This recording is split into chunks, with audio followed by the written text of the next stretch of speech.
Þið fagnið 2 ára afmæli þessar mundir. Við vorum hittum ykkur bara á fyrstu dögum litla brugghússins.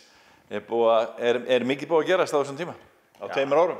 Já, heldur betur. Við byrjuðum með 100 lítra potta og stækkuðum í 300 lítra potta og við vorum núna áramótin að fá þessa 1500 lítra potta, þannig að nú erum við aldeilis búin að bæta í afkastagetuna hjá okkur. Litla brugghúsi orðið stóra brugghúsi? Ekki alveg? Já, það er náttúrulega nafnið kom út að litla leikfélagið byrjaði að byggja hérna og við erum nú ekki það stórir að við séum komnir yfir takmörkin á áfengislögunum, þannig að uppfærslun á áfengislögunum. En svona ef þið segja okkur svona í stuttu máli svona, hvernig þetta búið að þróast á 2 árum? Í einhverjum tilfellum bara gott að frumkvöðlafyrirtæki sé á lífi eftir 2 ár. Klálega, það er alveg ákveðin áfangi að frumkvöðl sé ennþá starfandi eftir 2 ár. Og tala nú um þegar mann að dafna eins vel og litla brugghús hefur gert. Þeir byrjuðu með 1 tegund af bjór og eru núna með 4 tegundir af bjórum í fastri framleiðslu, auk 2 húsbjóra á hótelum hérna á svæðinu og eru með fleiri bjóra í þróun. Og þar á meðal léttbjór líka sem myndi það telja sem 5. tegundin í reglulegri framleiðslu. Og eins og Daði myndist á að fara úr 100 lítra pottum upp í 300 og svo upp í 1500 lítra, að þá er einmitt gerjunarplásið sem er næsti flöskuháls á eftir suðutækjunum, farið úr 900 lítrum upp í 6300 lítra og flöskuvélin sem við vorum að fjárfesta í núna fyrir sumarið, að það tekur hana 3 tíma cirka að tæma 1500 lítra tank sem að gamla flöskuvélin tók alveg hátt í 2 daga að tæma.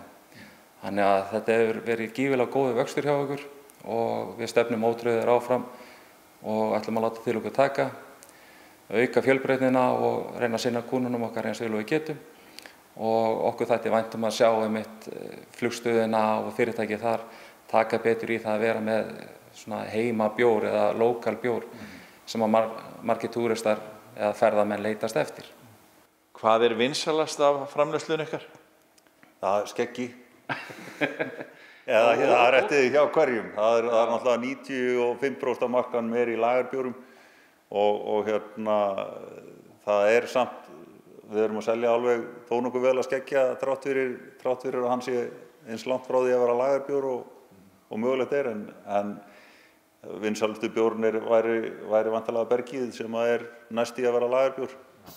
Og maður hefur einmitt tekið eftir því á veitingastöðunum á hótelunum hérna að þið eru þar? Að sjálfsögðu, við erum á allavega 3 hótelum eins og staðan er núna og við erum í gangi við fleiri. Og á meira að segja 2 af þessum hótelum þá erum við með sér framleiddan húsbjór fyrir þessi hótel og báðir bjórar hafa mælst alveg einstaklega vel fyrir og þeir fara þaðan út í kútavís á mánuði. En svo voru stór tíðindi í sumar þegar var lagabreyting og ykkur sem handverkshúsi er núna megið þið selja hérna út, þið eru orðnir áfengisverslun.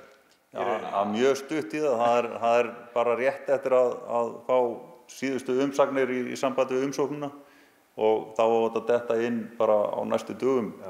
Vonandi eftir hádegi í dag þegar Þannig þegar þetta birtist þá er þetta komið? Já, að öllum líkindum óvonandi. Hvað hefur það eitthvað þýðingu fyrir ykkur? Það hefur alveg heilmikla þýðingu fyrir okkur því að mikið af ferðamönnum koma hingað og vilja smakka bjór og vilja kaupa með sér kannski kippu eða 2.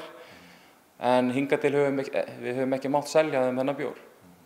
En með þessar breytingu þá getur við komið og smakka kannski 4-5 tegundir og segja þetta er bjór sem ég vil að mamma og pabbi eða frendi eða vinur heima fá að smakka og þá getur við tekið með þér næsti. Og svo býður þetta líka upp á það ef þú ert að fara að halda veislu eða eitthvað álíka hjá þér, heimatónleika á ljósanótt eða gott partí við Suðurnesjabæjardaga, að þá getur þú komið til okkar og verslað áfengi heima. Nei, að ég get fengið kút til þess að fara með heima ef ég er með partí og hótt við það? Já, það er alveg hægt að semja við okkur um það. Við erum með ferðadæli sem er hægt að fá hjá okkur og svo getur náttúrulega líka bara keypt bjór í gleri hjá okkur. Þegar þið byrjuðu á þessu Davíð, voruð þið með í huga að sáu þið í fjarska að þetta getur verið aðalstarfið ykkar? Það er alveg hugsuðum að það væri nú alveg möguleiki. Við erum nú allir í annarri vinnu ennþá og erum ekki að sjá fyrir endan á því að geta verið að hætta í ykkur vinnu en Þetta Þetta skemmtilegt auka hobby þá. Já, þetta dýrt áhugamál.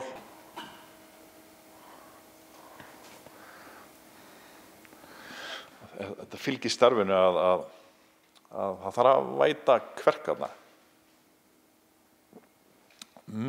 Góður þessi. Hvað heitir þessi? Þetta Keilir. Keilir. En þið eruð eitthvað að fara að spretta spori og bjórhlaup, hvað það?